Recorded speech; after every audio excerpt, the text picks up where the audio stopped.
स्वामी म्हणतात, राग आल्यावर थोडं थांबलं आणि चूक झाल्यावर थोडं नमलं तर जीवनातल्या बऱ्याच समस्या दूर होतात. श्री स्वामी समर्थ.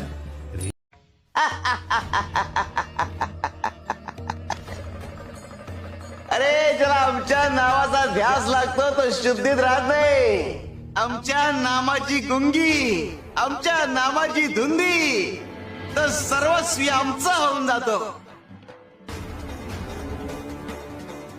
ज्याचे भाग्य चांगलं असेल त्याला आमच्या नामाचा छंद लागेल आणि त्याच्या मुखात सतत नाम जप असेल. आमच्या नामाची गोडी निर्माण होईल. ध्यानी मनी स्वप्नी ही नाम संजीवनी वदनी असेल. त्याला निरंतर सुखाची प्राप्ती होईल. तसं मधाचं सेवन करण्यासाठी भ्रमर कमळ फुलात गुंतून पडतो आणि अत्यंत आनंदाने आणि आदराने मधाचा आस्वाद घेतो. आमच्या भक्ताचे मन आमच्या नामाचे ध्यान लागून उच्च पातळीवर स्थिर होते. मन नामात एकाग्र होईल. त्याची चंचलता नाहीशी होईल आणि त्याचे उन्मन होईल. अरे नामस्मरण हेच प्रपंच व परमार्थ साधनाचे साधन आहे. शिवाय शंकर तमाम शंकर शिवशंकर शंभो. सहनशीलता वाढतीये बरं. वाईटाचा प्रतिकार करावा परंतु तो करीत असताना स्वतः वाईट होऊ नये. जशास तसे उत्तर दिले पाहिजे पण चांगुलपणाची वाट सोडू नये.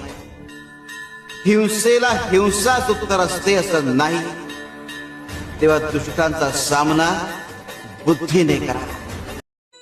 कृपा होणार, बदल होणार. शिव शंकर शंभा. स्वामींच्या दरबारात आल्यावर डोळे आपोआप भरून येतात.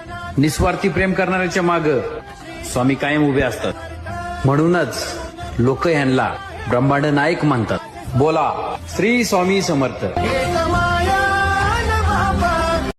काय झालं? कंटाळलास? खूप प्रयत्न करतोय पण हवं तसं यश काय मिळेना, बरोबर ना? आता ही धावपळ सोडून कुठेतरी लांब निघून जावंसं वाटतंय ना? अजून किती दिवस सोसावं लागणार हेच तुझ्या डोक्यात कायम असतं. त्याच गोष्टींना पुरता कंटाळून गेलायस तू. मला माहिती आहे या वेदना आता तुला सहन होत नाहीये. यापुढे अशी समस्या तुला सतावणार नाही. तू आजपर्यंत भरपूर दुःख सहन केलंस. तुझी वाईट वेळ संपून जाईल. त्यानंतर येतील सुखाचे सोन्यासारखे दिवस. बाळा, तू प्रयत्न करत राहा. जिथे तू थांबशील तिथून पुढे तू हाती घेतलेले कार्य आम्ही पूर्णत्वास नेऊ. तू प्रयत्न करत राहा. यश तुझी वाट बघतंय. तुला आजपर्यंत आम्ही अनेक संकटातनं तारलं. उद्या येणारं संकट कितीही बलाढ्य असलं तरी डगमगू नकोस. आम्ही सदैव तुझ्या आणि कुटुंबाच्या पाठीशी उभा राहू. तुला जेव्हा आमची गरज वाटेल मनापासून